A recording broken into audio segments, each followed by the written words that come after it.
Mheshimiwa Ruto hapo na chama yake inaitwa UDA. Yeye afanye mambo yake ya UDA. Asituingilie ndani ya ODM.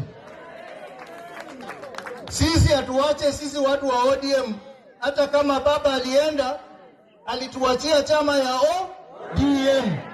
Tutasimama imara hapo ndani. Na mimi wanasema ati mimi niende kwa Ruto. Nyinyi mnataka niende kwa Ruto? Wale wanasema niende kwa Ruto wanataka mbebe mkono. Wale wanasema hawataki kwenda kwa Ruto, beba mkono.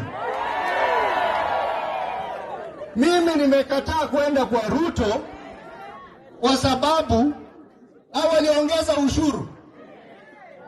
Na mliona mimi nikitembea hapa nikipinga mambo ya kuongeza ushuru. Wameongeza ushuru, bei ya vitu imeongezeka. Wanakata watu pesa ati inaitwa SHA.